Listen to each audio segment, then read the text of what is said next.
Hermano querido, ¿cómo estás, Oscar Valderas? Hermano querido, buenos días. Oye, hay varios temas que están sobre la mesa, Sí. entonces déjame iniciar primero con algo que tú conoces perfectamente bien, porque además nos lo adelantaste hace ya varios años, la luz del mundo. Sí. Nazón Joaquín se declara inocente de los cargos de tráfico sexual en un tribunal en Nueva York. Hace 2 semanas, una acta acusatoria revelada en Manhattan acusa a este hombre, al líder de la secta, de usar su posición como líder de la luz del mundo para abusar de niñas y de mujeres. La acusación señala que su padre y su abuelo, también fallecidos, hicieron lo mismo, abusaban antes que él.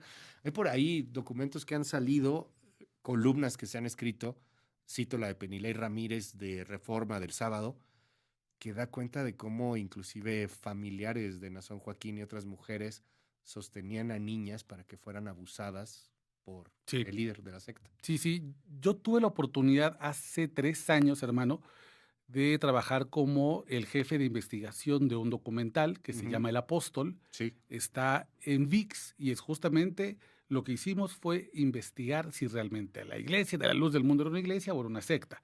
Investigada hoy en Estados Unidos bajo la ley RICO, que es una ley que investiga principalmente estructuras de crimen organizado. Y fíjate, una de las cosas que te voy a contar, el behind the scenes, el detrás de escenas, cuando hacía la investigación y comencé a conocer a las personas que habían salido de la secta y que te contaban unas cosas tremendas, me hablaban de unas prácticas que a mí me parecían absolutamente, loquísimas, por decir una palabra. Por ejemplo, padres y madres a quienes se les prometía un lugar en el paraíso, si llevaban a sus hijas y a sus hijos, incluyendo varones, los bañaban en unas tinas llenas de leche de cabra, pero te estoy hablando de niños de 8 o 9 años, y los llevaban a la alcoba del apóstol de Nazón Joaquín, que él decía que era un representante de Dios en la tierra, y entonces a los niños, los propios padres, evidentemente engañados por la secta, les decían, perdón la crudeza con lo que lo voy a decir, que era una bendición que el semen del apóstol los bañara. Ah, claro, porque el apóstol no puede cometer pecado. Exacto.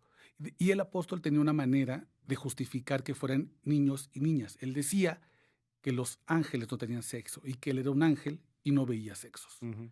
Y este tipo de abusos era una cosa muy común.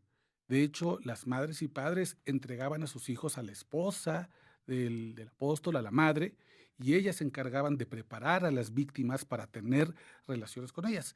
Y luego otros personajes, otros ministros muy cercanos, se encargaban después del abuso sexual de convencer a las familias de que era una gran bendición, que se sintieran afortunados, bendecidos, porque el apóstol había fijado su mirada en los niños o en la esposa, y que entonces tenían que firmar un release, una especie como de consentimiento de que todo había ocurrido de manera voluntaria. Y una de las cosas que me llamaron mucho la atención, que nos interrumpe el documental en pleno proceso, es que estábamos seguros que iba a haber un juicio. Nazón Joaquín entonces se declara culpable en un momento muy anticlimático porque la mayoría estábamos esperando que se declarara inocente. Que se declarara inocente y que fuera un gran jurado. De hecho, me acuerdo que teníamos ya las cámaras preparadas para el documental para irnos a Estados Unidos. Y cuando se declara culpable, inmediatamente le llamamos a una de las víctimas, una de las John Does que hace la denuncia en Estados Unidos, y yo le pregunto, ¿tú por qué crees que se declara culpable? Y me dice, es que la defensa sabe que existe un video que nosotras tenemos como denunciantes, en la cual se ve a Nazón Joaquín en una bata, desnudo, se graba en un espejo, entonces al momento en que hace un paneo con el teléfono, se ve él, entonces no queda ninguna duda que él es el que está grabando y graba a un adolescente de 16 años teniendo relaciones sexuales con su madre, obligado por Nazón Joaquín. Para que él viera cómo el adolescente estaba teniendo sexo con su mamá. Claro, y la mamá que, por cierto, está también señalada por varios de los testigos de detener a las víctimas. Con la misma madre del adolescente. Ah, del adolescente. Madre e hijo teniendo relaciones sexuales. No, una cosa brutal.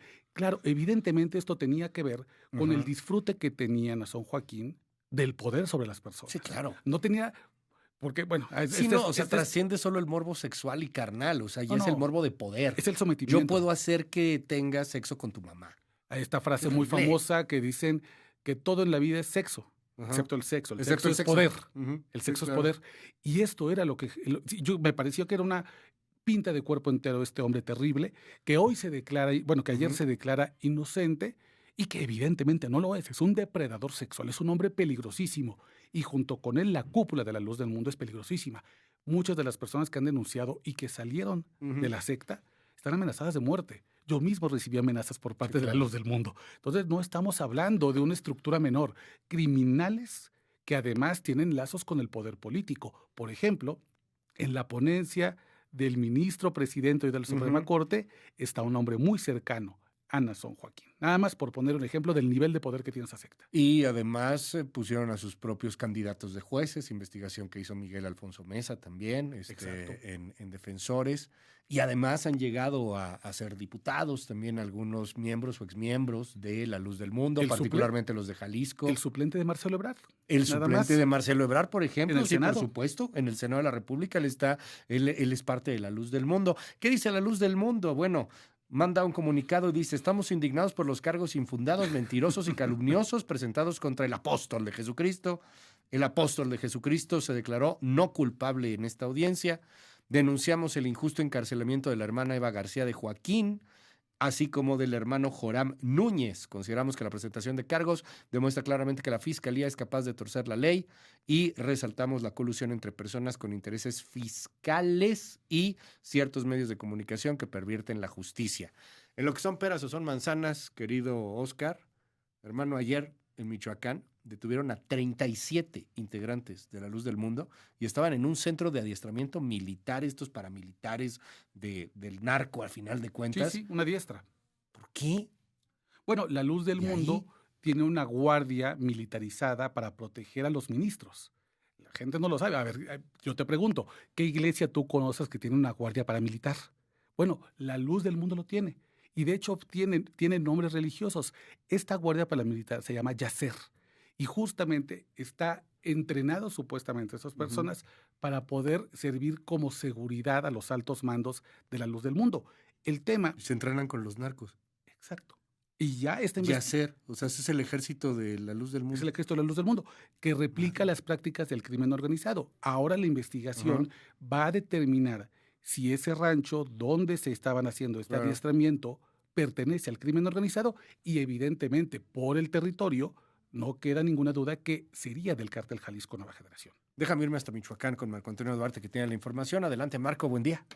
Gracias Luis, muy buenos días. Un total de 37 supuestos integrantes de la Congregación Evangélica La Luz del Mundo fueron detenidos ayer en un campo clandestino de adiestramiento en tácticas paramilitares en los límites de Michoacán con el estado de Jalisco. La Secretaría de Seguridad Pública del estado precisó que el campo de adiestramiento fue descubierto en un área de invernaderos alrededor de la 1:30 de la tarde en el municipio michoacano de Vistahermosa, colindante con Jalisco. Los detenidos dijeron pertenecer al grupo Haser, una especie de guardia secreta de operaciones de seguridad de la Luz del Mundo. A los 37 hombres se les decomisó una pistola con un cargador abastecido, 19 réplicas de pistolas y de rifles de asalto, cuchillos de estilo militar, binoculares, cascos balísticos, vestimentas tácticas, equipo de cómputo y radiocomunicación, bastones para descargas eléctricas y hasta una caja de simulación de bomba casera. Uno de los detenidos dijo ser originario de Estados Unidos, mientras que el resto mencionaron que son de Michoacán, Jalisco, Nayarit, Guerrero y el Estado de México. De los 37 requeridos, solo 32 portaban identificaciones oficiales, por lo que las autoridades buscan identificar los nombres reales de los 5 restantes. La Fiscalía General de la República investiga si el campo de adiestramiento clandestino estaría vinculado con el cártel Jalisco Nueva Generación, toda vez que esa organización criminal opera principalmente en los límites de Jalisco con Michoacán. Cabe mencionar que Nason Joaquín García, ex líder de La Luz del Mundo en México, enfrenta una condena de 17 años en una prisión de Estados Unidos por el delito de abuso sexual de menores. Apenas ayer, Nason Joaquín se declaró no culpable de nuevos cargos de conspiración de crimen organizado, tráfico sexual y explotación infantil que le imputa una fiscalía de distrito en Nueva York. El líder religioso fue detenido el 3 de junio del 2019 en el aeropuerto de Los Ángeles, California, bajo los cargos de tráfico de personas, producción de pornografía infantil y violación forzada de un menor, los cuales habría cometido cuando dirigía La Luz del Mundo en México entre los años 2015 y 2018. Hasta aquí mi reporte desde Michoacán. Bueno, pues así continúan las investigaciones en contra de la luz del mundo. Ahí está la detención de estos 37. Es el ejército Yasser, ¿se llama? Yasser. Y con el padre tenía otro nombre. Van cambiando los nombres de los ejércitos que tiene la luz del mundo. Es una locura. Yo insisto, le pregunto a la audiencia, ¿qué iglesia conocen que tiene su propia guardia paramilitar que se entrena en los ranchos de los territorios del crimen organizado? Guardia paramilitar, o sea, ya sacaron aquí ya varios. No, que los católicos tienen la guardia suiza. Es otra cosa. Es completamente otra cosa. Totalmente otra cosa, sí, no, nada que ver. Sí, no, sí. Estamos hablando de una iglesia que tiene un ejército paramilitar, o sea, es decir, ilegal de entrada. Sí, no. Que está con los no está regulado y además tiene un líder confeso de delitos sexuales que está en Estados Unidos. Oye, vámonos a la nación criminal de hoy. Narcos en Sudáfrica. Exportamos. Otra vez. Es una locura. A mí me gustan mucho esas historias, Luis, porque siempre reflejan la capacidad que tiene el crimen organizado de meterse en lugares en los cuales no pensaríamos que está el crimen organizado, porque solemos pensarlos en términos de pues criminales que tal vez no tienen la capacidad o la formación académica para aprender otro idioma o para ni siquiera, la mayoría no tiene visa, no tiene pasaporte, evidentemente, pero tienen la capacidad logística económica de llegar a lugares tan lejanos como el norte de Johannesburgo. Y esta historia comienza... Es la tierra de Nelson Mandela, ¿no? Es la tierra de Nelson Mandela, la tierra del Mundial de Sudáfrica 2010, del Waka Waka de Shakira. Waka Waka, ¿no? Sí, cómo no.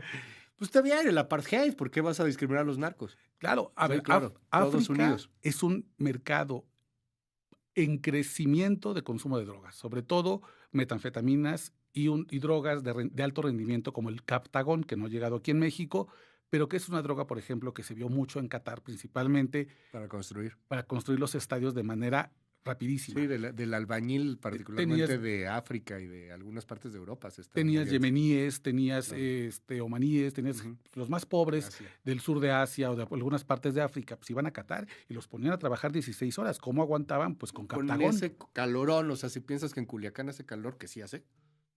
Ahora imagínate trabajar 16 horas. En Qatar haciendo un edificio. En pleno verano. Sí, está cañón. Y debido a este mercado creciente de drogas, pues evidentemente los cárteles no quieren quedarse fuera de un mercado extremadamente apetitoso.